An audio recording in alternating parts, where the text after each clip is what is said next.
Hi, hello there. My name's Depth Charge 2030, or whatever the hell I'm gonna call. I'm gonna say Depth Charge 2030. Let's go with that. So I'm Depth Charge 2030, and today I'm talking about X Force issue number 6. Take a look at that cover art. It's Mimi at the forefront with her electronic doohickey abilities, and Phantom X, Marrow, and Psylocke. You know, they're in chains. They're in chains. So jump right in. Talk about the issue. So, as per usual, every issue of X-Force so far, it takes the perspective of the narrative into another character's view, how they see the world.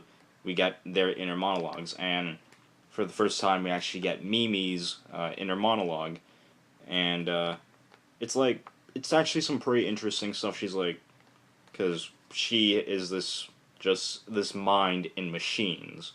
So it's just nice to kind of get into her head, because she's kind of the one character in X-Force that we haven't really seen anything from besides being that equivalent of that one thing from Legend of Zelda. I don't even know what the hell that thing is.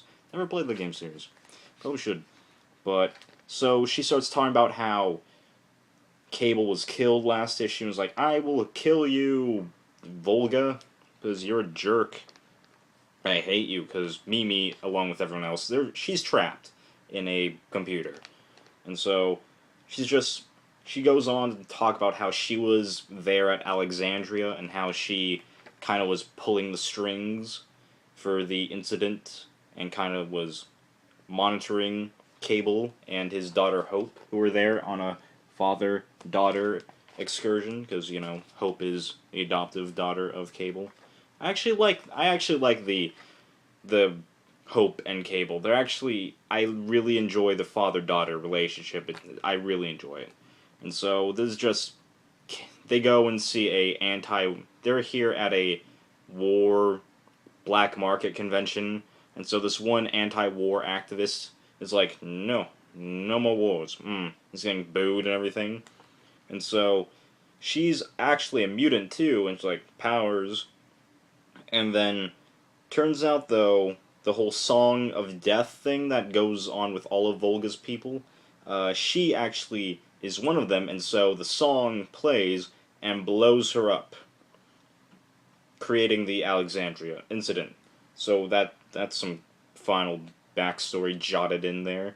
And so we also see how what Volga mentioned like last issue about how Cable was injected with the serum, I guess. And so we kind of finally see how that played out, how Cable tried to stop her from blowing up and whatnot, and so one of Volga's men shot him with a dart and put the poison in him. And here's the thing, Cable had 2 arms during this, so I haven't been keeping up to date, so he had a left arm, but then he's forced to cut it off. Damn, that sucks. Cable can't catch a break. So, Hope, she tries to, like, help him, but that fails, and so the Alexandria incident happens. And so, yeah. And then we cut over to present, you know, what's going on right now, and then in Volga's base ship thing that's floating around the desert, Cable bursts in with Dr. Nemesis and is like, hello. And so instantly everyone's like, okay, you're dead. We saw you blow up last issue.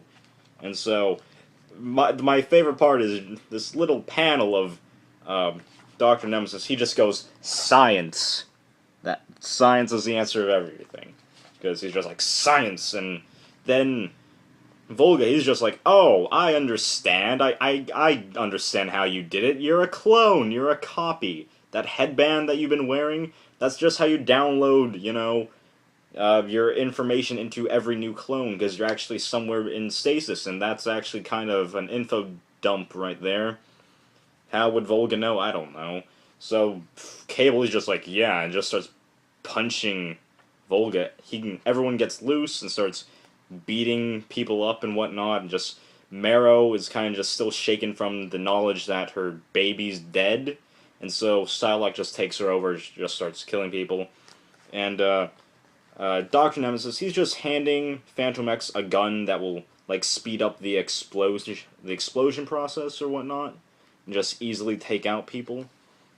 And it ends with Phantom X just kissing Dr. Nemesis and leaving him like okay. So that all happens. They body slide all the dead, superpowered henchmen into space where they blow up safely. And Volga, it turns out he's got superpowers too. We've already established that, and he's just like, I have amazing powers. I am now Buffer, Russian arms dealer. And that's when he's just like, haha, I'm gonna be. Cable just punches the dude in the gut. Just goes, I will hunt. An army of me will hunt you through hell, and that's just badass. Cable is amazing. So Volga blows up. He's just like a skeleton now, although he's still technically alive. He's just like, damn you, old man guy thing. And so then we get the info dump about how basically he should be dying in a day like all of his other clones, but the Cable in like stasis, he's dying 2 minutes every time they make a clone. So he's dying 2 minutes every day. So that's gonna happen. And so he's just like, okay guys, I just want to sit here with my daughter. And then Psylocke just goes, hey, you should, talk to him, Mimi. And Mimi's just like, no, he can't ever know. And then they drop a big, thing about the characters, about Mimi, because he's like, for the entire issue, he's been like, I used to have another name, but that doesn't matter anymore. So, spoiler warning, if you haven't read the issue, Mimi's true identity is actually Hope. She's actually been, ever since the first issue, Mimi's actually been brain dead, and Hope's kind of been inhabiting her mind. So, yeah. So, that blew my mind. I was like, holy crap. And so, yeah. I love this book. Dear God, I love this comic book. What can I say? Amazing art, great story, great ending, concluding to the first story arc. This is just all around a great issue. I gotta give it like for all purposes, I gotta give it like a 5 out of 5, because I just loved it. It was just great. Read this comic book, it's amazing. I love X-Force. So, my name's Death Charge 2030. See y'all later.